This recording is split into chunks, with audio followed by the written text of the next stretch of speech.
Bonjour, nous sommes le 26 mai 2017, je m'appelle Arnaud Dumouche, je suis catholique et voici Morgan Priest qui est protestant, évangélique et je laisse se présenter. Oui, enfin, dans un sacré cheminement depuis l'année dernière entre le protestantisme jusqu'au catholicisme. Voilà, Morgan Priest, artiste et prédicateur sur la toile. Et puis bien sûr, pour ceux qui connaissent, Rigolos, celui qui fait pas rire tout le monde, mais bon, c'est Rigolos quand même. Et justement, le thème d'aujourd'hui c'est le purgatoire. Donc ça tombe bien. Donc Rigolos va pouvoir nous aider à en parler. Et je te laisse commencer puisque tu vas donner quelques arguments protestants et puis je répondrai au fur et à mesure. Voilà. Voilà, ouais, ouais. Donc effectivement, d'un point de vue protestant, alors justement, il y a quelques jours, suite aux enseignements qu'on a partagés ensemble, il y a quelqu'un qui m'a dit, mais tu pars mais complètement en couille, mais bientôt tu vas nous parler du purgatoire. Eh ben ouais, les amis, on parle du purgatoire. Alors c'est vrai que c'est quelque chose moi-même avec lequel j'ai eu énormément de mal, tout simplement parce que bibliquement, le mot purgatoire n'est pas dans la Bible. Alors d'un point de vue protestant, c'est clair. Si c'est pas le mot n'est pas dans la Bible, ça n'existe pas. Et ça ne peut pas s'imbriquer avec une certaine logique biblique. Avec mon cheminement, je me suis rendu compte que oui, ça tient tout à fait la barre, mais il faut prendre aussi en compte toute la tradition chrétienne, catholique, depuis ces 2000 dernières années. Donc c'est vrai qu'on trouve l'intercession notamment l'intercession auprès des âmes dans l'au-delà, dans les livres deutérocanoniques, les 7 livres deutérocanoniques. Ah oui, ça c'est une chose, peut-être que je vais insister dessus, c'est une chose, en espérant que beaucoup de protestants regarderont. Les protestants disent que c'est les catholiques qui ont inventé le purgatoire, le concept, admettons, le mot, pardon, mais le concept du purgatoire au Moyen-Âge. En fait, pas du tout. Oui. C'est évident, c'est inventé par les Juifs dans les livres écrits en grec, donc le livre des Maccabées, deuxième livre des Maccabées, chapitre 12. Et même les indulgences. Et des indulgences payantes, ce qui est terrible parce que l'Église catholique effectivement a commis D'un point de vue protestant, ces 7 livres-là ont été totalement rejetés, puisque la Bible protestante se compose uniquement de 66 livres et non de 13 comme celle des catholiques. Voilà, mais en tout cas pour bien voir que c'est pas catholique, c'est pas spécifiquement catholique. En fait, on en avait parlé la dernière fois, on a dans le peuple juif 2 courants qui existaient à l'époque de Jésus. Ceux qui ne voulaient garder que les livres écrits en hébreu, et là, parfois, il n'y a même pas de vie après la mort. Moïse, il ne croit pas en la vie après la mort. Je te demande de regarder, Morgane, tu verras. Trouve un seul texte où Moïse annonce la vie après la mort. Absolument. Voilà. Absolument. Et donc les Sadducéens... Cette idée-là a beaucoup développée au concile de Florence. Oui. En 1439, et puis également au concile de Trente. Tout à fait. Mais le purgatoire, la croyance dans le purgatoire est bien avant. Puisqu'en fait, les catholiques vont prendre la tradition pharisienne. C'est-à-dire, les deutérocanoniques, on les garde. Les livres écrits en grec font partie de la Bible.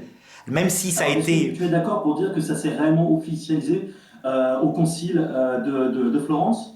Ça s'est officialisé assez tard, mais beaucoup plus tôt que ça. En fait, il y a un dilemme. Il y a un dilemme dès le 4e concile œcuménique, donc du côté de l'Orient, pour savoir si on en met ou pas, si on met ou pas ces livres grecs. Et ce dilemme, il parcourt aussi le catholicisme au départ. Mais je dirais que si on suit Jésus, Jésus donne raison aux pharisiens. Et on va voir s'il y a des textes dans l'Évangile qui parlent du purgatoire. Enfin, pas le mot purgatoire, tu as raison, mais la réalité d'une purification après la mort. Voilà. C'est ça. Alors, effectivement, par exemple, on le voit dans Hébreux au chapitre 9, verset 27, où il est permis à l'homme de mourir une seule fois, après quoi vient le jugement. Alors, toujours dans une perspective protestante. Oui. Ce qu'ils disent, c'est que, tu vois bien, il n'y a pas d'autre choix que d'aller au paradis ou en enfer, puisque il est permis à l'homme de mourir une seule fois, donc tu meurs, ensuite tu vas au ciel. Donc dans 1 Jean chapitre 5 verset 12, que celui qui croit à la vie, celui qui ne croit pas n'a pas la vie. C'est aussi simple que ça. En d'autres termes, si tu crois en Jésus-Christ, tu vas au paradis. Si tu ne crois pas, tu vas en enfer. C'est une lecture effectivement particulièrement littérale que je ne rejoins pas. Mais moi je la rejoins. Mais tu vas voir, Morgane. En fait, tu sais, la pensée catholique, elle est complètement scripturaire. Eh bien, cette parole-là que tu viens de donner et l'existence du purgatoire, pour nous catholiques, n'a pas de contradiction. En fait, Alors, les âmes du purgatoire sont certaines d'aller au paradis. Sont tout certaines à d'aller fait, au tout à fait. paradis. Et ce monde-là, techniquement, est ce premier purgatoire. Mais ce qui se passe, c'est que d'un point de vue protestant, tu vois, il n'y a pas ce premier purgatoire-là non plus, tu vois. C'est en gros, si tu ne crois pas sur cette terre-là, tu vas en enfer. Alors que dans une perspective bien plus logique et catholique, lorsque tu arrives au troisième ciel, lorsque tu rencontres Christ, tu as encore une fois ce choix si tu ne l'as pas eu sur terre. Alors, tu vois, Morgane, pour te montrer un peu comment c'est compliqué, comment nous-mêmes, catholiques, on cherche. En fait, on a l'écriture, comme vous, on a la tradition. Dans la tradition, on voit nettement des textes où, par exemple, Saint Pierre, c'est l'écriture, on va dire ça, Saint Pierre qui dit le Christ est allé prêcher aux morts, à ceux qui avaient désobéi à l'époque de Noé, et il leur a apporté le salut. Même aux morts a été apporté le salut. Du coup, regarde, prends dans une perspective catholique et protestante, il n'y a pas de salut après la mort, donc qu'est-ce que c'est que cette histoire, ces textes qui disent qu'il y a un salut pour eux, et ça se passe, ils sont morts depuis longtemps. Tu vois un petit peu le problème. Alors, justement, par exemple, si on fait référence donc aux esprits dans le shéol, hein, dans le séjour des morts, dans la partie inférieure, d'un point de vue protestant, il n'est pas question de purgatoire à ce moment-là, mais d'enfer. Oui, voilà, c'est l'enfer. Eh bien, pour les catholiques, pas du tout, puisqu'il y a ce texte-là. Alors, nous, on y a réfléchi autrement. On a réfléchi par la contemplation de la miséricorde de Dieu. Mais on savait qu'après la mort, c'était trop tard. Le problème, c'est que Sheol, tu sais ce que ça veut dire en hébreu? Ça veut dire la mort. Et c'est traduit en grec dans les deutérocanoniques par Hadès. Ce que Jésus reprend d'ailleurs, c'est le mot qu'il reprend dans le... Tu te rappelles Lazare et le riche? Dans l'Hadès, le riche, etc. Donc il a assumé la tradition grecque. Eh bien, pour nous catholiques, c'est très simple. C'est que le passage de la mort, c'est la deuxième étape de cette vie. C'est la mort elle-même, et c'est un passage qui dure longtemps. Longtemps. Voilà. Alors est-ce qu'on peut dire, Arnaud, que lorsque, par exemple, donc c'est pour que les gens se situent bien, hein, c'est dans Luc au chapitre 16 du verset 19 à 31, hein. Oui, Donc les gens peuvent vérifier chez eux. Par exemple, le riche qui est allé donc dans ce bas-fond, hein, dans ce degré de purgatoire-là, il n'y est pas allé d'ailleurs parce qu'il est riche, hein, parce oui, que justement il avait renié complètement le Seigneur, etc. Mais il a soif. Alors dans une oui. lecture protestante, tu vois, il a soif, donc il demande une goutte d'eau pour se dessécher les lèvres, etc. Et il est dans une flamme. Donc tout ça, c'est pris au sens parfaitement littéral. Or, j'ai bien compris qu'avec le temps il y a quelque chose de plus spirituel, plus symbolique, où lorsque, par exemple, il demande de l'eau, c'est l'eau finalement de la grâce, en fait. Ce qu'il demande, Absolument. c'est du... L'eau vive, hein, que donne le Christ, absolument. Oui, excuse-moi, parce qu'on se télescope et il y a un décalage Ah oui, encore. ça va, continue, continue. Voilà, donc, en fait, c'est plus une souffrance intérieure, en fait, face à la vérité, une souffrance de l'âme, plus qu'une souffrance physique au sens charnel du terme, dans une lecture qui me semble un peu plus correcte. Qu'est-ce que tu Oui, en penses? mais complètement. Je dirais, d'ailleurs on le sait bien, Jésus quand il parle de l'esprit. Évidemment, ça a aussi un sens charnel, puisqu'il y aura une résurrection, et on sait que en enfer, sauf qu'on va réfléchir après si cet homme-là est en enfer, eh bien les gens somatisent, ils sont pleins de rage, pleins de colère spirituelle, et donc leur corps eux-mêmes à la résurrection est déformé, est malade, et dans la souffrance. Voilà. Oui. Donc, mais le sens est d'abord spirituel. Donc c'est évident que ce riche demande à Abraham de lui donner de l'eau de la grâce dont ils vivent au paradis. Le paradis où est le riche et avec le pauvre Lazare ne peut pas être qu'un lieu de jouissance matérielle. On n'est pas avec les houris, tu sais, les 72 ouvriers des djihadistes là. Non, non, c'est certain. Donc voilà, en tout cas, voilà, je tenais à en parler de cette chose-là parce qu'effectivement, dans une perspective purement protestante, il est question de l'enfer et absolument pas de l'un des degrés du purgatoire. Maintenant, ce qui sera intéressant, c'est que justement, bon, on a eu beaucoup de révélations au fur et à mesure du temps, notamment bah, de Marc Robin, et de beaucoup hein, au sujet de ces degrés de purgatoire. Et c'est le mot purgatoire en fait qui gêne. Lorsque j'étais réellement protestant pur et dur, le mot purgatoire, bon, bien biblique, mais en plus, on ne comprend pas finalement à quoi ça fait référence. est-ce que tu es dans une flamme et que qu'est-ce qui se passe et comment ça se fait qu'on puisse prier pour toi, sachant que les morts n'entendent plus rien, que les morts on ne peut pas prier pour les morts dans une perspective protestante, hein, on ne peut pas prier pour les morts, pour les âmes au purgatoire. Or, dans une perspective catho, on peut tout à fait prier pour les âmes au purgatoire. Donc voilà, ça c'est encore l'une des grandes différences, tu vois. Alors cette différence, elle vient encore une fois de l'absence chez les protestants des textes écrits en grec. Pourtant, comme les protestants ou comme les catholiques, les textes de l'évangile qui sont écrits au grec, ils auraient pu contourner l'obstacle. Puisque regarde, Morgane, dans l'Ancien Testament hébreu, tu as raison, les morts n'entendent rien. En fait, ils sont dans la tombe, ils dorment. T'es d'accord, hein? Il y a plein de textes comme ça. Et c'est à partir des textes écrits en grec où on voit des morts qui sont vivants, qui prient, qui supplient, qu'on les aide, etc. Dans l'évangile de Jésus, on les voit vivants. On les voit vivants sans arrêt. Il y a même d'ailleurs une polémique pour te montrer que c'est au cœur de notre débat. Tu te rappelles quand les Sadducéens viennent voir Jésus, donc ce sont ceux qui refusent le Nouveau Testament en grec. La Septante, ils refusent. Ils veulent aussi que en hébreu. Et ils disent à Jésus, c'est ridicule, la vie éternelle. D'ailleurs, un homme avait eu 7 femmes. De qui sera-t-il la femme de l'autre côté? Et Jésus leur répond, vous êtes complètement dans l'erreur. Dieu, de qui est-il Dieu? D'Abraham, d'Isaac et de Jacob, à votre avis, c'est un Dieu des vivants ou des morts? Ça veut dire qu'ils considèrent qu'ils sont vivants. Actuellement, Abraham, Isaac, Jacob, bien réveillés. Alors tu me diras, mais il n'y a pas de preuve, c'est qu'un texte. Mais si, Jésus provoque à un moment donné une apparition de mort, tu te rappelles? C'est la transfiguration. Tout à fait, avec Moïse et Élie, oui. Voilà. Alors là, les protestants répondent, mais on ne peut pas faire apparaître les morts, ou c'était leur image, c'était pas vraiment les morts. Non, c'était manifestement Élie, qui lui peut-être était avec son corps, hein, c'est possible qu'il soit monté au ciel avec son corps, mais en tout cas Moïse, qui est mort, qui est vraiment mort, et qui est apparu. Donc tu vois, nous catholiques, on a pris au sérieux ça, y compris le texte avec le bon larron, en disant, les morts sont dans l'autre monde où ils sont parfaitement vivants.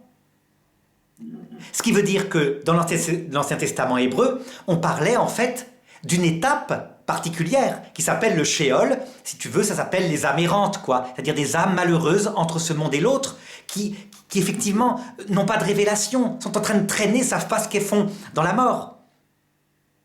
Voilà un petit peu comment on en est arrivé. Alors justement, tout à l'heure encore, j'ai eu un de mes supporters qui me demandait où vont les âmes justement qui se suicident. Parce que là, pareillement, d'un point de vue catholique, par exemple, le frère de Marthe Robin, dont je parlais tout à l'heure justement, qui s'appelait Henri, s'est suicidé et elle a pu voir qu'il était dans l'un de ces cieux justement. Dans l'au-delà, il n'était pas en enfer. Donc voilà, d'un point de vue aussi purement, bon là c'est encore un autre sujet, le suicide, mais d'un point de vue protestant, il est hors de question que les suicidés aillent au paradis ou encore moins au purgatoire, tu vois. Voilà. Ben, regarde comment nous on fonctionne catholique, tu vas voir la différence. D'abord, comment dirais-je, c'est un péché mortel, c'est vrai, se suicider est une faute grave. Mais on considère, on a du bon sens, que des péchés mortels, il y en a plusieurs sortes. Tu vois, regarde, par exemple, imaginons que tu es pris d'une tentation, t'es faible, tu maîtrises pas ton corps et tu trompes ta femme. C'est un péché mortel, évidemment. Tu as abîmé l'amour avec elle, et donc, pour se réconcilier, il faudra que tu avoues et que tu lui demandes pardon et que tu recommences pas. Donc il y a des péchés mortels de faiblesse.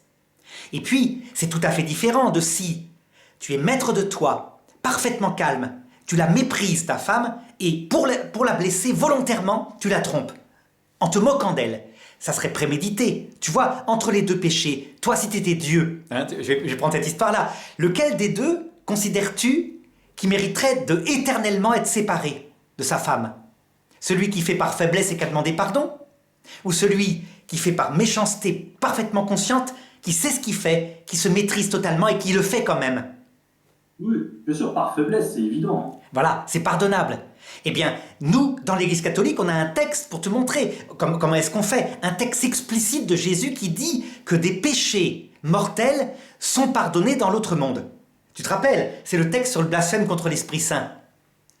Tout péché... Alors, ouais, l'Esprit Saint, il faut quand même être motivé pour le réaliser. Parce qu'il faut être quand même un sacré théologien pour le faire aussi. Bien sûr. Attribué à Dieu, c'est attribué à Satan ce qui vient de Dieu. Donc, ou alors c'est refusé en pleine conscience devant le fait accompli, lorsque l'on rencontre Jésus au ciel, si on ne l'a pas rencontré en tout cas sur terre, c'est de le refuser pleinement et de faire le choix soi-même d'aller en enfer. Donc le blasphème du Saint-Esprit, voilà, sur terre, il faut être motivé, et dans l'au-delà, on peut être effectivement... Complètement. Il y a beaucoup de choses à prendre en compte. Mais tout à fait. C'est un péché totalement libre. Totalement libre. Ça veut dire qu'il n'y a aucune espèce d'ignorance, aucune espèce de faiblesse. Tu vois, c'est les deux conditions. Parce que c'est très simple, le blasphème contre le Père, comme au Père on attribue dans la Trinité la puissance, c'est nos péchés de faiblesse justement. Et Jésus dit dans ce texte-là qu'ils seront pardonnés. Donc ces péchés contre le Père seront pardonnés. Le péché contre le Fils, c'est quand on fait une saloperie, mais on ne savait pas ce qu'on faisait. Du style, ceux qui ont tué Jésus, ils ne savaient pas qu'il était le Messie. Les péchés contre le Fils, on leur attribue la connaissance parce que le Fils, c'est le Verbe, c'est la connaissance que Dieu a de lui-même. Donc ils sont pardonnés. Si tu as péché par ignorance, ça sera pardonné. Et le péché contre l'Esprit Saint qui procède du Père et du Fils, donc de la puissance, tu te maîtrises, et de la connaissance, tu sais parfaitement ce que tu fais. Jésus dit, celui-là ne sera jamais pardonné, ni dans ce monde, ni dans l'autre. Ça montre bien qu'il y a des péchés qui sont pardonnés dans l'autre monde. Et donc, absolument. Et voilà, donc pour reprendre le cas de ton suicidé, tu serais Dieu. Tu es venu pour les pauvres pécheurs. Tu as un pauvre adolescent, une petite adolescente, mettons 17 ans, qui a été, mettons, elle a subi l'inceste, elle a été plaquée, elle a été tout ce qu'on peut. Elle finit par se suicider, elle ne peut plus vivre sur cette terre. T'imagines Dieu la mettre en enfer ? Non. Non, pas du tout. C'est une réflexion ça faisait partie aussi de certaines réflexions que je donnais à différents protestants. C'est vraiment important de se poser la question pour tous les protestants purs et durs qui nous écoutent. Quand je dis protestants, je parle des évangéliques, des pentecôtistes, des baptistes, etc.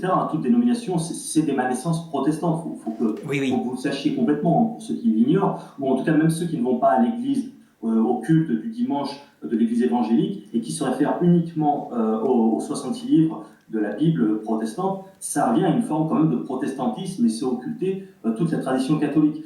Et ce que j'expliquais donc, c'est pour ça que je parlais de ça au début, c'est celui qui croit à la vie, celui qui ne croit pas va en enfer, mais que ça se résume sur terre. Imaginons donc quelqu'un, je parlais à une personne dernièrement et je lui disais, regarde, tu es conscient par exemple que ta mère, au jour d'aujourd'hui, et ton père n'ont pas accepté Christ dans leur cœur, sincèrement, comme Seigneur et Sauveur, ils n'ont pas reçu le Saint-Esprit. Est-ce que tu es conscient que si tu pars de cette perspective protestante, donc, ils vont en enfer, tes parents ? Comment tu peux être bien au ciel, puisque tu as encore toute ta conscience au ciel, tu n'es pas inconscient, tu n'as pas du tout oublié ton passé, quoi. Tu as le plein esprit de ce que tu as fait, de ton parcours. Tu es conscient donc que tes parents vont donc en enfer. Et c'est quoi ce Dieu de la mort ? C'est le cas de le dire. C'est quoi cet évangile de mort où Dieu envoie finalement, si tu arrêtes les choses aujourd'hui, là, si Jésus revient aujourd'hui, tout s'arrête aujourd'hui, ça veut donc dire qu'il va y avoir plus de 4 milliards de personnes qui iraient en enfer juste parce qu'ils n'ont pas accepté Christ comme ça de leur vivant. Il y a quelque chose qui ne tient pas, ça ne colle pas, c'est très dur, c'est très violent. Ça ne colle pas. Il n'y a aucune miséricorde, il n'y a pas d'amour, il n'y a rien du tout, il n'y a que dalle. Et donc, surtout, si tu veux, c'est contradictoire. C'est contradictoire avec un fait que tout le monde sait, catholique comme protestant, c'est contradictoire avec le fait suivant, c'est que Jésus meurt sur la croix pour des types qui se foutent de lui, qui dit « Descends de ta croix, mon lapin !» Tu vois, il meurt pour les sauver. Donc, s'il est comme ça, on n'imagine pas après se retourner et devenir une bête féroce qui se venge. Ça, c'est ce qu'a fait Mohamed. Mohamed, quand il a eu ses ennemis dans ses pattes, il les a exécutés parfois. Mais Jésus, c'est pas du tout l'attitude. Donc, il faut arriver. C'est là qu'on voit, on a comme vous, protestants, on a toute l'Écriture et on y est fidèle. Mais elle est contradictoire parfois, donc il faut s'en sortir. On a la tradition des apôtres, on a notre réflexion par rapport à ce que c'est que Jésus. Jésus ne peut pas avoir une double personnalité.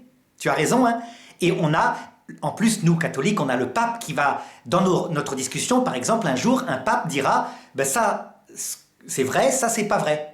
On croit, nous, catholiques, qu'il a un charisme donné par Jésus pour trancher, en fin de compte, nos discussions. Oui, le charisme de façon temporaire, d'infaillibilité. Temporaire.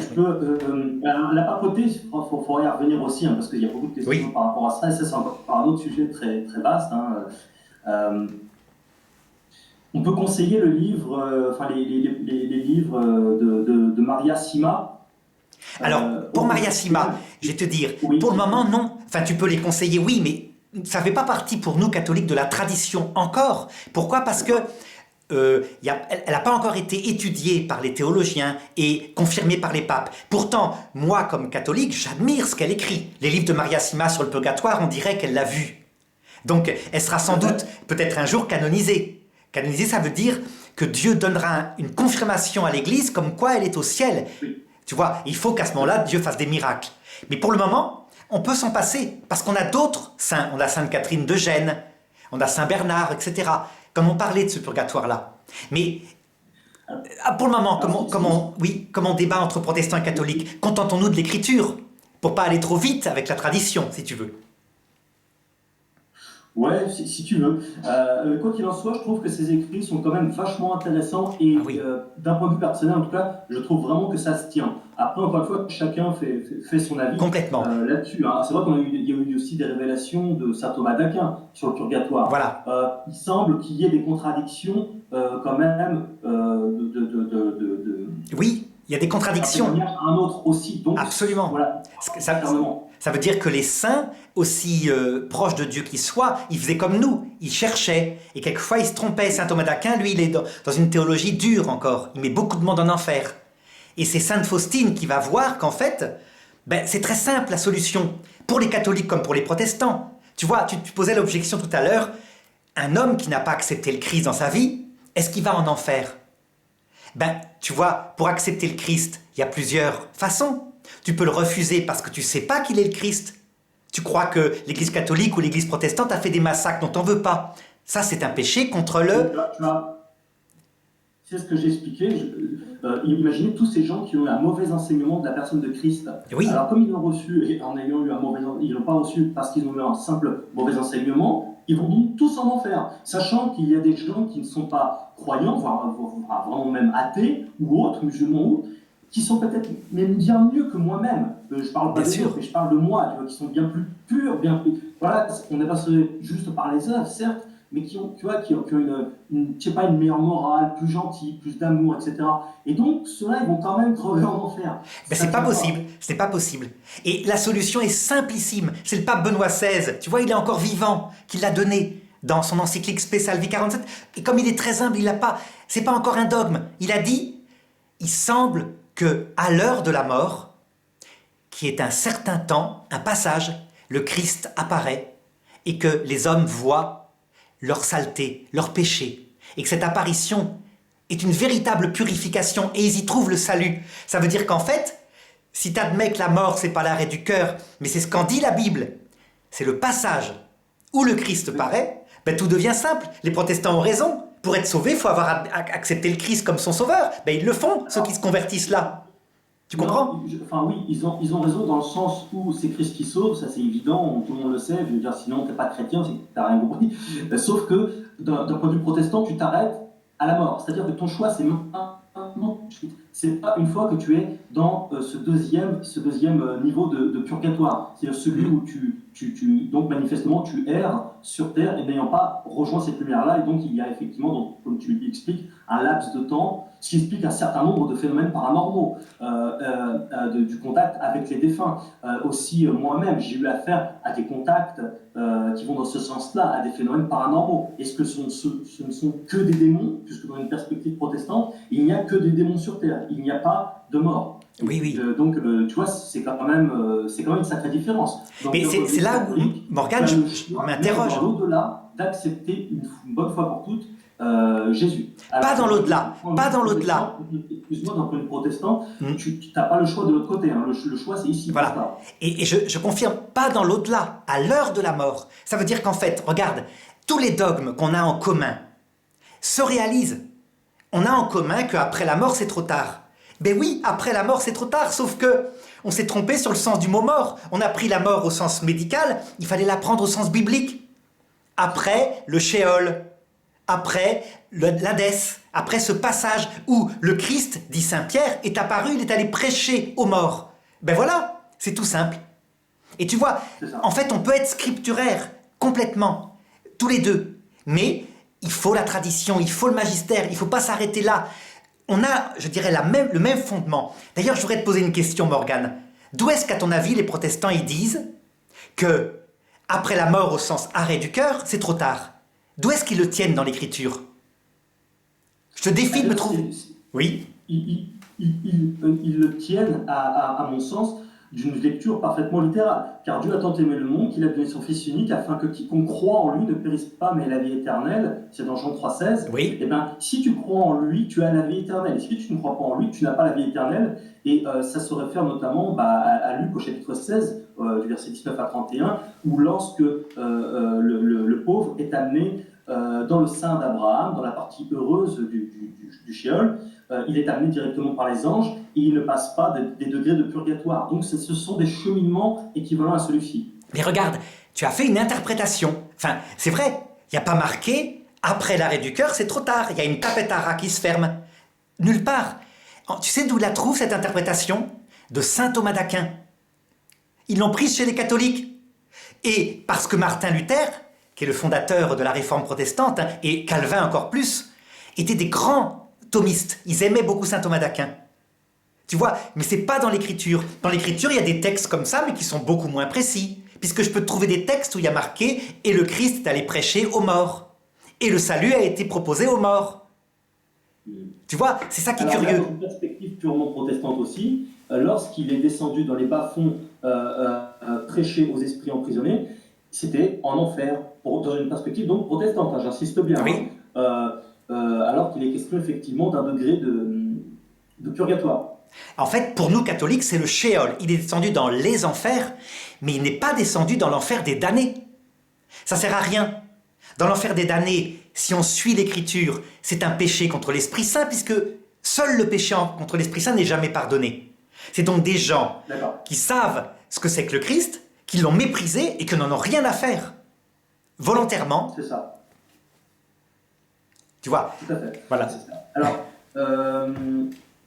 Alors, tu vois, il y a le purgatoire, mais en fait, il y a les purgatoires, c'est-à-dire différents niveaux de ce qu'on peut appeler des cieux, en fait. C'est le mot purgatoire qui fait chier, tu vois, qui emmerde les gens. Et c'est ça le problème. Le mot purgatoire, j'ai presque envie de dire, il faudrait le bannir à un moment donné, parce que les gens, les protestants détestent ce mot-là. Tu sais, c'est comme le mot pape, Sainte Vierge.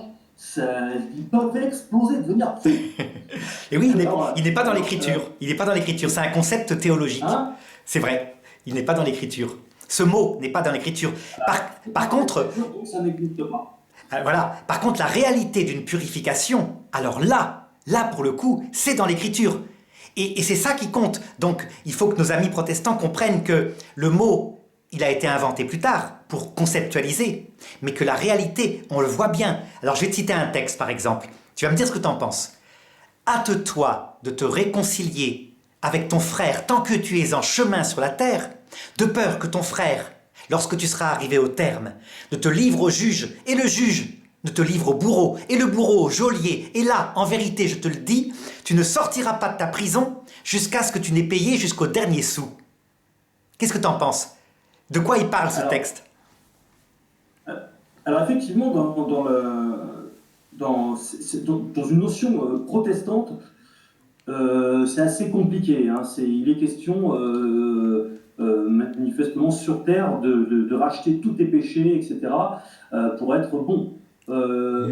Dans une perspective catholique, il est question justement de certains degrés de purgatoire dans lesquels tu vas tout faire pour essayer de racheter tes péchés jusqu'à ce que tu arrives dans un temps où tu deviens maboule. Tu ne deviens pas fou, mais tu deviens tout pauvre, voilà, pauvre de cœur. Absolument. Tu n'arrives pas toi-même à rattraper toutes tes conneries. Et c'est pour ça que tu as besoin de la grâce de Dieu jusqu'à ce que ton cœur devienne complètement broyé et humble. Voilà. C'est pour ça qu'il serait préférable, dans cette perspective catholique, de passer complètement ce purgatoire sur ce premier degré sur terre. Tu vois. Donc c'est comme ça que j'identifie au jour d'aujourd'hui la chose. Alors justement, regarde, dans ce texte que je viens de te lire, manifestement le juge qui te livre au geôlier, c'est le Christ qui te livre à l'enfer. D'accord? Mais le problème, c'est que le Christ dit, tu n'en sortiras pas jusqu'à ce que tu... Ça veut dire que le Christ dit, c'est un enfer provisoire. Si on suit le texte, dans l'interprétation telle qu'il est donné. Donc ça voudrait dire qu'il y a un enfer provisoire. Ce que disaient les protestants. Pardon, les musulmans. Les musulmans pensent qu'il y a un enfer provisoire pour les pauvres pécheurs et un enfer définitif pour les grands pécheurs. Hein. Tu vois. Alors, Oui. qu'est-ce qu'en penserait un protestant de ça? Le protestant, il te dira qu'on ne sort pas de l'enfer. C'est le mot que tu utilises, c'est un enfer, tu vas en enfer pour l'éternité, et ensuite l'enfer est jeté dans les temps de feu, là où le ver ne meurt point pour les siècles et les siècles, etc. En fait. Donc, Eh bien, un catholique te répondrait... Le jour des morts, donc techniquement l'enfer du temps du protestantisme, sont jetés dans la gêne. Un catholique répondrait, oui, il y a un enfer, il n'y a pas de retour possible. Il y a un enfer éternel, c'est manifeste, c'est dans l'écriture. Et puis là, visiblement, il y a un enfer provisoire. Ce qui veut dire que c'est plus compliqué. Mais que si tu n'as que l'écriture, tu es un peu coincé. Tu te dis, mais comment comprendre? Et c'est là que les catholiques disent, il n'y a pas que l'écriture, il y a la tradition des apôtres qui continue, puisque l'Esprit Saint n'a pas cessé de nourrir l'Église pour que l'Église comprenne ce qui est dans l'écriture. Tu vois, les catholiques ne sont pas une religion du livre. D'ailleurs, l'écriture n'est arrivée que plus tard, elle est arrivée au bout de 30 ou 40 ans après la résurrection de Jésus. Hein. Oui, environ, oui, on n'est pas tous d'accord sur les dates, mais c'est pas ce qui manque. Mais c'est très important ce que tu viens de dire, tu vois, Arnaud. C'est absolument fondamental, en fait. On n'est pas des gens du livre. C'est-à-dire qu'il faut le rabâcher, quoi. L'histoire du christianisme ne peut pas se résumer aux épîtres de Paul, de Jacques, de Pierre, de Jude et aux 4 évangiles. Il n'y a pas que ça, loin de là. Il y a un paquet d'autres choses à venir. Et Paul le dit lui-même, de ne pas se heurter à la lettre, mais que nous sommes des enfants de l'esprit. Donc, il ne faut pas occulter ces versets-là. On ne peut pas se référer juste à la lettre, point barre. C'est pas écrit, ça n'existe pas. C'est clair. Voilà, ça ne tient pas. Alors, par contre, tu vas voir comme on est proche des protestants. On affirme, nous aussi, que la révélation publique est close avec la mort du dernier apôtre, donc Saint Jean, vers l'an 90 après Jésus-Christ. On affirme comme vous. Le problème, c'est que la compréhension de ce qui était donné, ça continue. Et d'autre part, nous disons, nous, que la révélation, c'est pas seulement l'écriture, c'est aussi la tradition des apôtres, la façon dont ils l'ont transmise aux églises fondées par eux. Hein. Donc par exemple, tu vois des choses comme le sacerdoce, toutes les églises fondées par les apôtres l'ont, avec des messes. Et les protestants s'en séparent au XVIe siècle. Ce sont des églises fondées par Luther, hein, c'est autre chose. Oui, j'ai rien à dire par rapport à ça. J'aimerais que tu expliques, Arnaud, si tu veux bien. Oui. Tu veux bien? Oui. Alors, donc il est question de plusieurs notions de degrés de purgatoire. Qu'est-ce que le premier purgatoire, le deuxième, le troisième, le quatrième, le cinquième, le sixième? Alors, le premier, c'est cette terre. C'est cette terre où manifestement, on est des épouses, on est dans la souffrance parfois, et notre robe doit être rendue blanche. Donc il y a bien une purification en cette terre. Hein. C'est textuellement dans l'écriture. L'épouse, pour lui, s'est faite belle. Bon. Ensuite, deuxième étape, c'est le passage de la mort. Ce qu'on appelle en hébreu le Sheol. Donc là où le Christ paraît. Tu vois, les âmes, c'est là qu'on voit que nous fondons sur l'écriture aussi. Les âmes de l'Ancien Testament qui étaient dans le Sheol, sans souvenir, ce sont celles qui restent anormalement coincées entre ce monde et l'autre. Et alors tu vois, on a, je crois, la révélation métaphorique de ça avec l'histoire du peuple hébreu. Le peuple hébreu qui devait rentrer dans l'autre monde en 3-4 jours, en sortant d'Égypte, il y reste 40 ans. Et ça déplaît à Dieu. Et Dieu leur dit, vous y mourrez dans ce désert. C'est pareil. Pour nous, dans le deuxième purgatoire, qui est le séjour des morts, là où le Christ paraît, le Sheol, les gens traînent jusqu'à ce que leur cœur meure à leur propre orgueil. Et là, quelquefois, ils appellent le Sauveur et le Sauveur vient les chercher. C'est pas après la mort, c'est la mort elle-même. Tu vois, c'est la mort, c'est ça la mort. Ouais, mais dans une perspective protestante, il est totalement impossible de parler à ces gens dans ce deuxième ciel, oui. dans le Sheol. On ne parle pas aux morts, point barre. Ils ont raison. Protestante, mais dans une perspective catholique, il y a possibilité non pas de communiquer avec eux comme si on faisait du spiritisme, tu vois. Il n'est pas question de faire de la transcommunication, de l'écriture automatique, du Ouija et tout bordel. Et ça, c'est tout à fait proscrit. Hein, Bien sûr, bien sûr. C'est clair, net et précis. Mais par contre, dans une perspective catholique, il est question, tu me diras si je me trompe, de pouvoir inviter ces âmes-là errantes, en peine, lourdes, qui traînent comme ça, à rejoindre la lumière. Oui, on peut prier pour elles. Ça veut dire qu'en fait, nous, on ne les voit pas, mais il arrive qu'elles nous voient. Tu parlais tout à l'heure d'une personne qui s'est suicidée. Eh bien, on admet tout à fait, et c'est des choses que connaissaient les anciens, que, par exemple, prends une jeune fille qui se suicide, comme je disais tout à l'heure, qui tout d'un coup se retrouve vivante dans sa maison, et elle voit tout d'un coup ce que pense sa maman qui est dans la détresse, qui a envie de se suicider aussi. Elle s'était rendu compte de rien. Eh bien, cette jeune fille aura tendance, tellement elle souffre d'avoir fait ça, c'est trop tard, elle l'a fait, à rester là, pour surtout pas que sa mère fasse une bêtise, et peut-être à essayer de lui apparaître pour lui dire « je suis vivante ».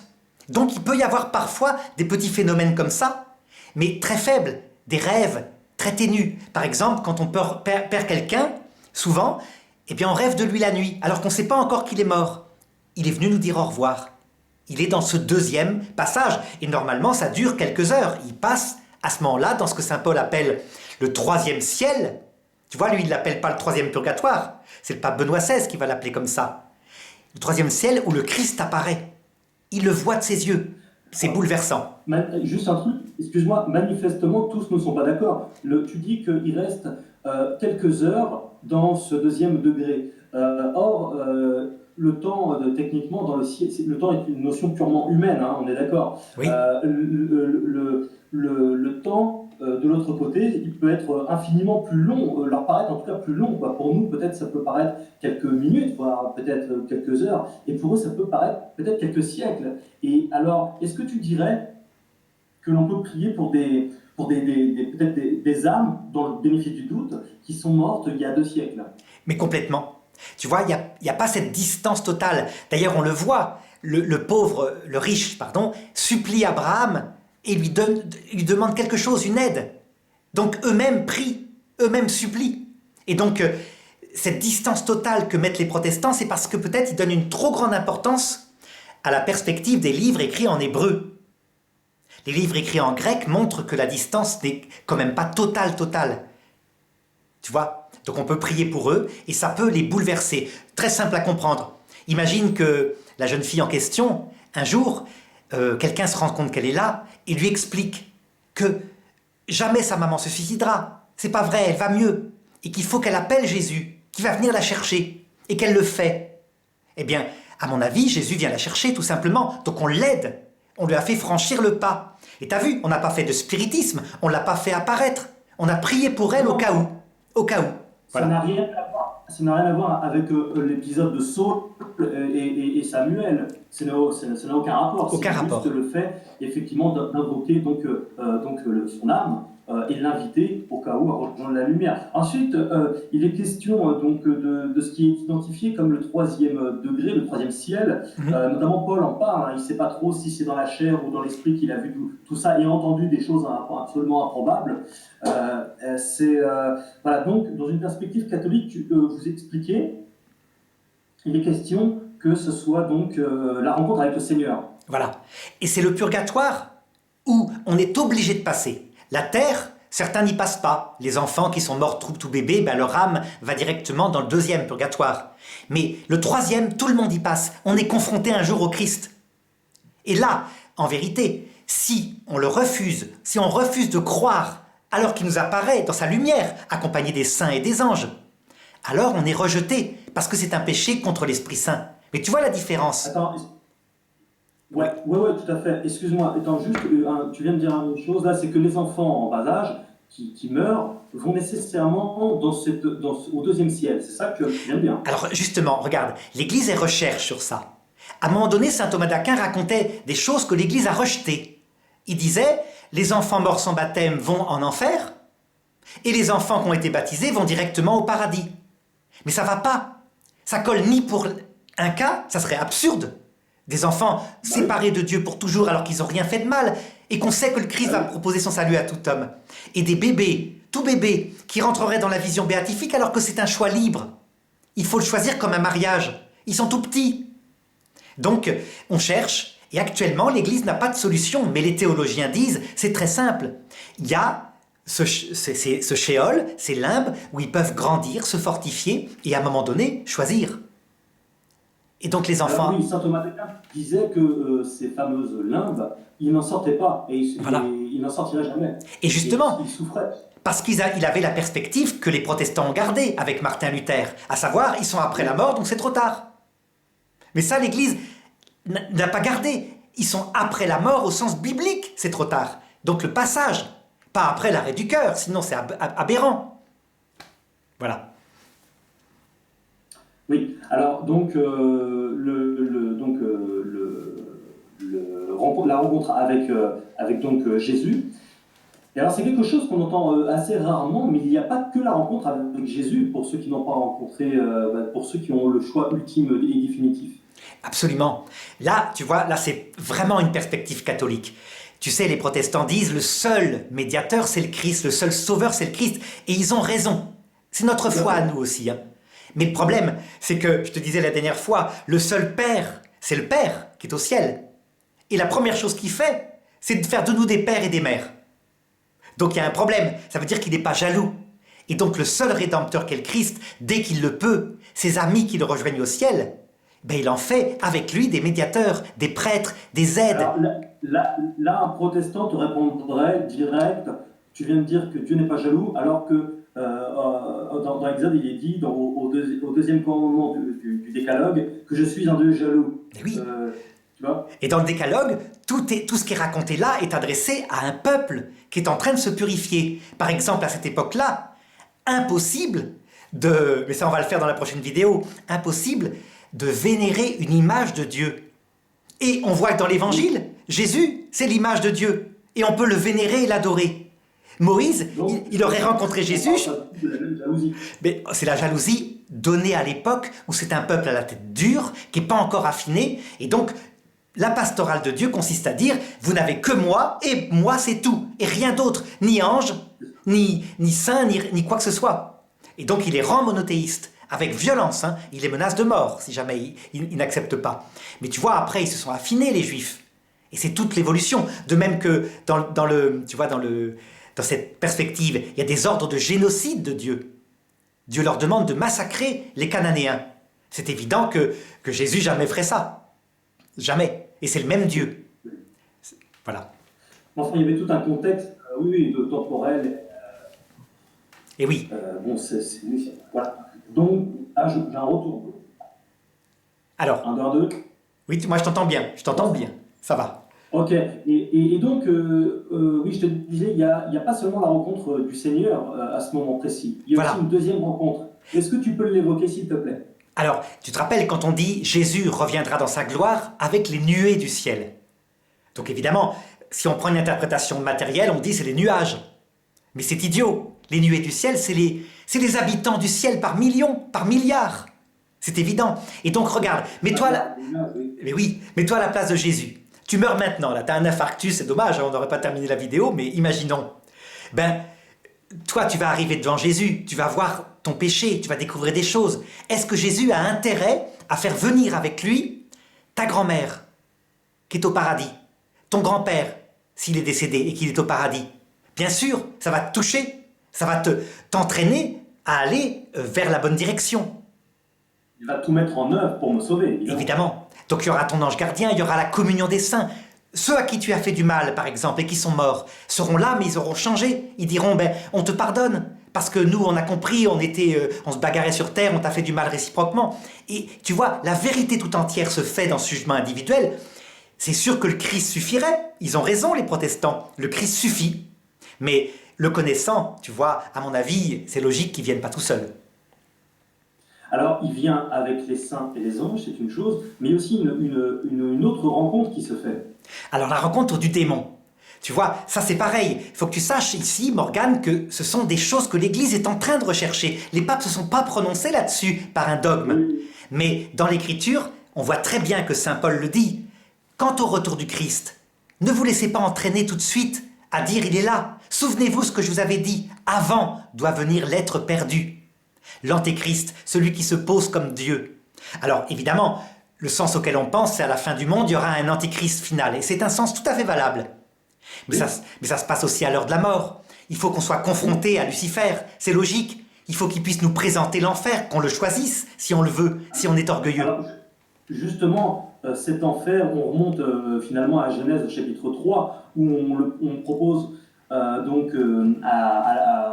l'âme en question d'avoir devenir un dieu et de définir lui-même ce qui est bien, ce qui est mal dans son propre monde, le monde de son choix. Absolument. Et c'est vrai que manifestement, Lucifer étant un être absolument glorieux, beau et intelligent, comme moi, et c'est vrai que ça peut quand même donner envie. Et alors, dans une perspective catholique, il est question que ce n'est pas Dieu qui jette les âmes en enfer, mais c'est eux qui décident d'y aller volontairement, de leur plein gré. Et il est question de l'enfer, non pas au sens, tu sais, avec des démons, avec des pics et tout ça qui piquent le cul, tu sais, dans un chaudron, Oui. tous ces trucs-là, ou des démons qui tournent autour de toi tout le temps, enfin je sais pas quoi, mais c'est l'enfer du cœur en fait, c'est l'enfer voilà, sans possibilité d'atteindre la béatitude de l'amour de Christ en fait. En fait, c'est pas que la personne ne peut pas atteindre l'amour du Christ. Si l'enfer est éternel, c'est parce qu'elle ne veut pas. Elle a vu le Christ. Elle voit tout son amour, son humilité, comment il est mort pour elle. Et elle le méprise. Parce que quand elle...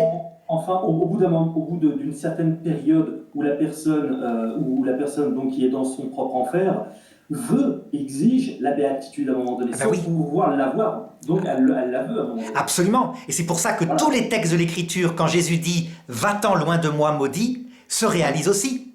Mais c'est le damné qui se met en enfer d'abord, tu as raison, et c'est parce que il réclame la vision béatifique comme étant une possession, un trésor. Enfin, ça va l'équilibrer. Mais il en refuse les conditions. Devenir tout humble et aimer. Il le veut parce qu'il estime qu'il le mérite. Tu vois ? Donc, donc il ne peut pas. Il ne peut pas obtenir la vision béatifique parce qu'il ne veut pas de l'amour et de l'humilité. En fait, il ne veut pas des conditions. Oui.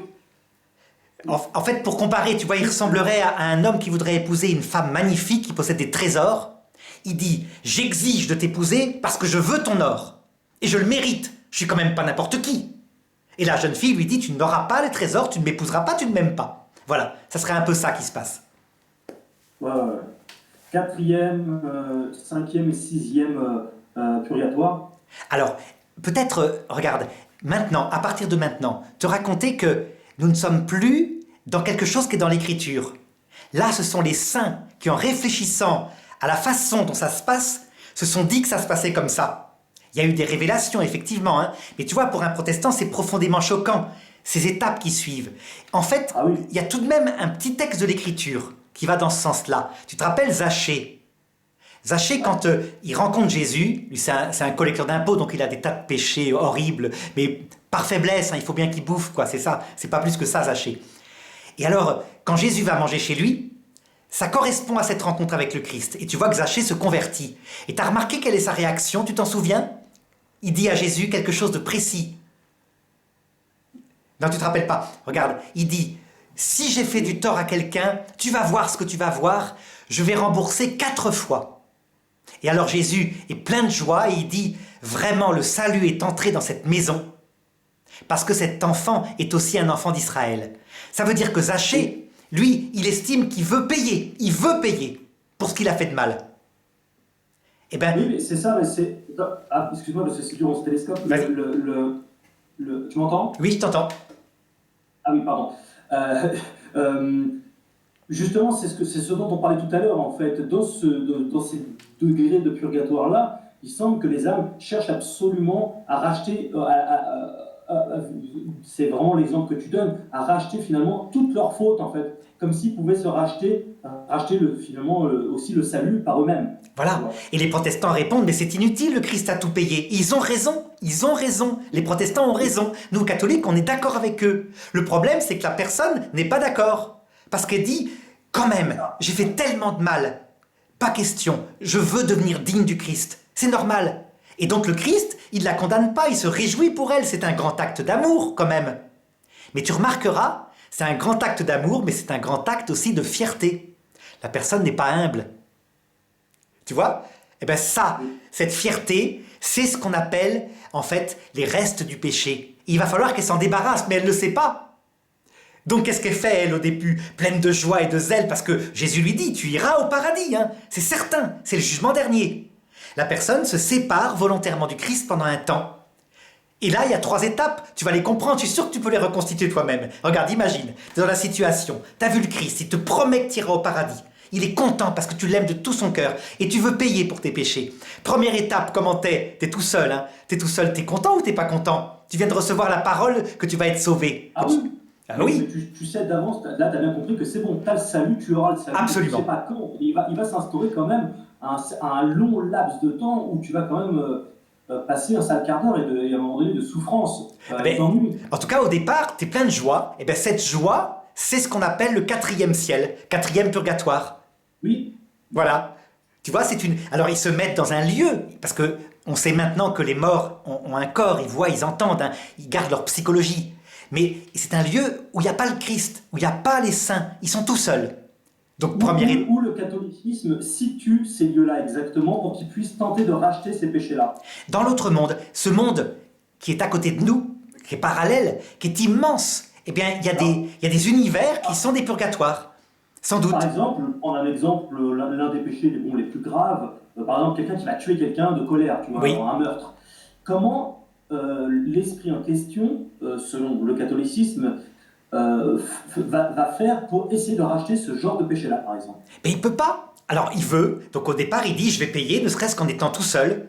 Et voilà, il prie et il se sacrifie, il fait ce que tu veux. On pourrait appeler ça des œuvres de mortification. Et ça ne sert à rien, ça ne marche pas. Résultat, le temps passe, tu avais raison, le temps passe. Imagine-toi, tu es toujours dans cette espèce de magnifique paysage, mais tout seul. Et tu as soif du Christ, que tu as vu, et des saints. Résultat, au bout d'un certain temps, tu te décourages. Est-ce que tu es tout seul, ou est-ce que tu as d'autres personnes qui sont également dans ces niveaux de purgatoire? En fait, parfois tu es tout seul, mais tu es surtout tout seul à l'intérieur de toi, parce que tu es obsédé par revoir le Christ. Et donc s'il y a d'autres personnes, elles t'aident pas beaucoup. Par contre, je suis convaincu que quelquefois, des gens du ciel viennent les aider tellement c'est une souffrance au bout d'un certain temps. Au bout d'un certain temps, tu devines que ces personnes-là, dans un temps qui leur paraît infini, se désespèrent en disant « Jamais j'arriverai à devenir digne du Christ. Jamais. Je vais être là pour toujours. » Alors, excuse-moi, je pose des questions aussi pour t'amener sur ces terrains-là, parce que je veux vraiment que les gens comprennent, entendent. C'est vraiment fondamental et je suis super content qu'on fasse tout ça. Tu sais, il y a donc des personnes, par exemple, qui ont eu contact avec ces âmes-là, parfois des stigmatisés, des gens, voilà, des grands saints, et les âmes leur ont demandé de faire des messes pour eux, pour qu'elles aillent vers la lumière. Voilà. Alors voilà, c'est très simple comment ça se passe. Tu vois, ces âmes-là sont dans le désespoir, à un moment donné, un peu comme le Christ à la croix. Elles se demandent, mais le Christ m'a abandonné. Mon Dieu, pourquoi m'as-tu abandonné? Et elles essayent qu'on prie pour elles, qu'on les aide, elles appellent où elles peuvent. Et un jour, leur prière, leur cri arrive par exemple sur quelqu'un qui est sur terre, mettons leur petite fille, qui dort et qui rêve de son grand-père qui est au purgatoire. Et elle va offrir pour lui une messe, et elle va faire un petit sacrifice. Eh bien, les anges vont lui montrer ce qu'a fait sa petite fille.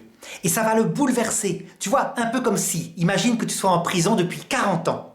T'as jamais vu personne depuis 40 ans. Et tout d'un coup, tu reçois un caillou qui passe par le barreau de ta prison. Il y a un papier autour du caillou qui te dit « Je suis ta petite fille, je ne t'oublie pas, je pense à toi. Et je prie pour toi. » T'es bouleversé. T'es bouleversé, ça te fait gagner un temps fou. Tu vois que quelqu'un t'aime, quelqu'un pense à toi. Et donc ça les fait avancer. C'est ce qu'on appelle la prière pour les âmes du purgatoire. Parce que ces âmes sont au purgatoire. Et alors... En quoi ce petit mot qui lui fait certes plaisir le ramènera vers Christ? Eh bien regarde, la petite fille en question lui dit « Tu sais tes dettes de peine, tout ce que tu as fait, c'est pas la peine, le Christ a payé pour toi. Arrête de vouloir payer. Arrête, accepte l'indulgence du Christ. » Et tu reconnais les indulgences. Les indulgences, c'est pas des machins, tu sais, avec un petit papier qu'on paye. Ça, c'est pas ça. Ça, c'est l'Église qui a, à un moment donné, qui a péché. Non, l'indulgence, c'est l'indulgence du Christ qui dit à cet homme, tu as pas besoin de payer. Et les protestants le savaient. Les protestants disaient, Ouais. le Christ a tout payé pour nous. Ils n'ont pas tort. Alors, est-ce que tu es d'accord pour assimiler ça, par exemple, aux paroles de Paul, c'est dans 1 Corinthiens au chapitre 6, lorsqu'il explique aux Corinthiens qu'ils ont tout un tas de défauts. Et ensuite, il leur dit, mais c'est autrefois ce que vous étiez, mais en Christ, vous avez été justifiés, mais vous avez été sanctifiés, etc. Oui, tout à fait d'accord. Le seul problème, c'est que malgré que tu saches ça, quand tu arrives face au Christ, ta réaction quand tu es fier, c'est de dire, Seigneur, jamais j'accepterai de te voir comme ça, je suis sale, je veux réparer. Tu vois, Quand tu connais pas Christ, même quand tu le vois là, tu vois, les seules personnes, c'est pour ça que Jésus disait, les prostituées vont plus vite que vous dans le royaume des cieux. Les seules personnes qui disent pas ça, ce sont les gens qui ont le cœur brisé, tout pauvre. Prends une prostituée, mais pas les prostituées, une prostituée qui a souffert. Tu vois, une prostituée qui n'a pas aimé ce métier-là, qui l'a fait parce qu'elle devait nourrir ses enfants. Elle arrive face au Christ, elle dit, Seigneur, tu sais très bien tout ce que j'ai fait, mais jamais je serai digne de toi, jamais. Tu sais très bien que si tu me remettais sur terre, je recommencerais, parce qu'il faudrait bien que je nourrisse mes enfants, ou que je me nourrisse, ou que, je sais pas quoi, que j'avais des besoins d'argent, tu sais que je suis pas digne de toi. Et du coup, elle va plus vite au royaume des cieux parce qu'elle sait qu'elle n'est pas digne. Elle le sait dans sa chair, tu comprends ? Eh ben, ça veut dire que nous, les hommes dignes, hommes qui nous comportons bien, etc., on risque de se mettre au purgatoire parce que notre cœur n'est pas humble. Voilà ce que dit Jésus. donc le purgatoire, que ce soit le premier purgatoire, celui sur terre, ou tous les autres, le but c'est de t'amener à l'humilité complète et reconnaître que tu ne peux pas te sauver par tes œuvres. Et d'ailleurs, si on pouvait se sauver nous-mêmes par nos œuvres, alors à quoi ça servirait que Jésus soit fait volontairement crucifié à notre place pour racheter les péchés du monde, effectivement. Tout à fait. Mais quand on dit on ne peut pas être sauvé par nos œuvres, ça ne veut pas dire qu'on n'a pas un chemin à faire. Tant qu'on n'a pas le cœur tout humble, ben on ne peut pas. Le Seigneur, Tout à fait. Tu vois, le Seigneur ne peut pas tout faire à notre place, évidemment. La foi, c'est quand même la graine. Puis, absolument. Absolument. pousse, ensuite l'arbre et les fruits, ce sont nos œuvres. Mais il y a quand même besoin, évidemment, de cette graine-là, sans laquelle il n'y a pas d'arbre. Ah oui, c'est le Christ qui vient nous chercher le premier. Ça, on est complètement d'accord. Mais une fois qu'il est venu nous chercher, c'est une croissance de l'amour. Et on grandit en amour, mais on doit se purifier en orgueil, etc. Il y a tout un travail, c'est un chemin que raconte Sainte Thérèse d'Avila. Tu vois, voilà. Les conséquences de la foi, oui, sont accompagnées d'œuvres, c'est normal. La foi sans les œuvres, c'est une foi morte. Tu peux croire intellectuellement, mais pas du cœur. Mais ça, la majorité des protestants le savent en conscience. Tout à fait. Tout à fait. Alors, regarde un petit peu maintenant. Attends, juste, excuse-moi. Oui, vas-y. Excuse-moi, ça ne veut pas dire que tu vas devenir. Je le dis pour beaucoup, ça ne veut pas dire que quand on parle de sanctification, ça veut donc dire que si tu retombes dans le péché, tu dois te morfondre et pleurnicher ton sang, etc. J'insiste sur le fait que personne n'arrive à être parfait comme soyez parfait comme le Père est parfait, c'est quand même un défi. Voilà. On voit bien qu'on n'y arrive pas, en fait, puisqu'on retombe en acte, en parole ou en pensée dans nos différents combats, dans nos différents péchés. La seule perfection qui plaît au Christ, qui je crois vraiment il le veut, et c'est pour ça qu'il nous laisse nos faiblesses, la seule perfection, c'est qu'on l'aime, on aime notre prochain aussi, évidemment ça va ensemble, et que deuxièmement, on soit des cœurs pauvres, des cœurs repentants. Tu te rappelles le texte qui est dit à Moïse, quand Moïse dit « Je veux te voir face à face » et Dieu lui répond « Personne ne peut me voir sans mourir ». Ben c'est ça. Moïse en avait reçu la révélation.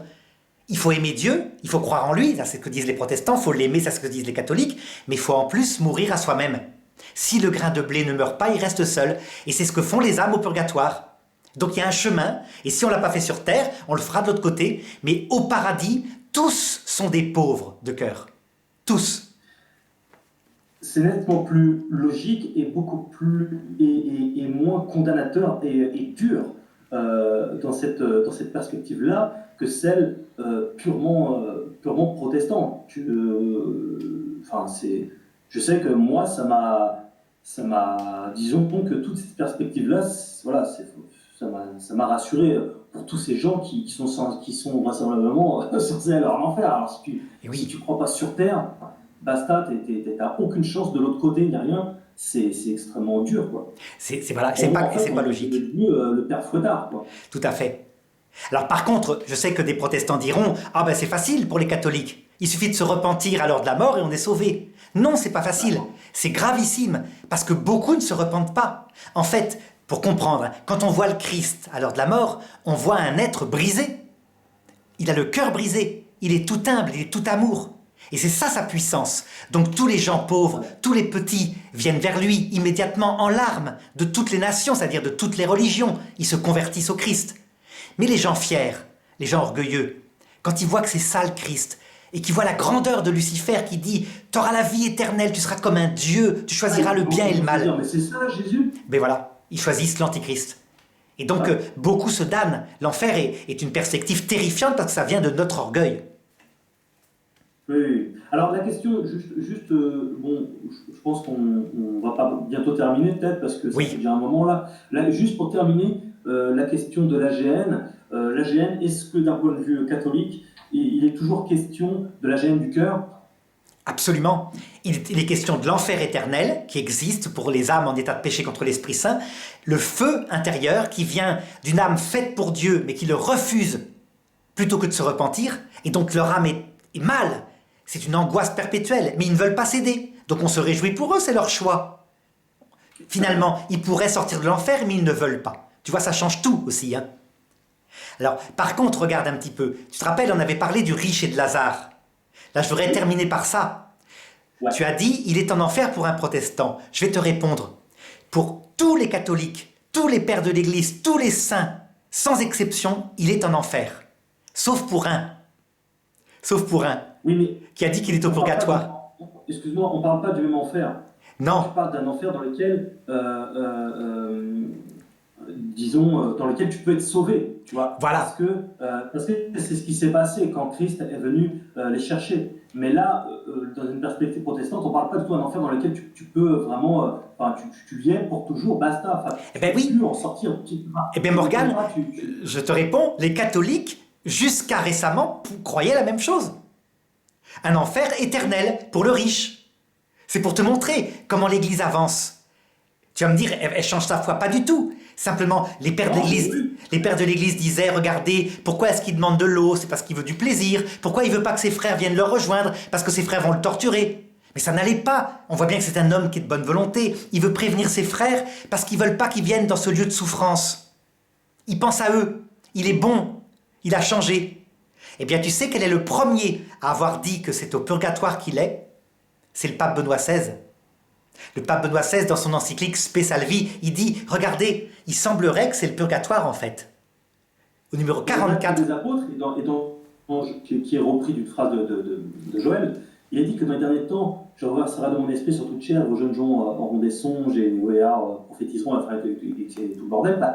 Ça se tient aussi, quoi, puisque effectivement, depuis 2000 ans, nous sommes dans cette fin des temps. Voilà. Eh bien, l'Esprit Saint, il révèle des secrets qui étaient pourtant évidents, mais qui nous échappaient parce qu'on avait le cœur dur. Tu vois, ce riche va être sauvé. Oui, enfin, l'Esprit se révèle aussi petit à petit, il ne révèle pas toutes les choses d'un seul coup, quoi. Voilà. Ouais, voilà. Tout à fait. Eh bien, je crois qu'on a... Mais c'est super. J'espère que beaucoup auront un peu mieux compris. Alors, c'est sûr qu'on pourrait y passer des heures. Hein. Il y a encore beaucoup de choses à comprendre, à prendre autour de ça. Tu as quelque chose à rajouter, Arnaud? Non, je crois qu'il est tout dit. Et comme le téléphone sonne, ben, je crois qu'on va arrêter là, en plus. Hein. Ça tombe bien. Voilà. Juste... Ok, ça roule. Alors, on se voit à la prochain enseignement. Voilà. Merci, Morgane. Merci. Au revoir. Merci.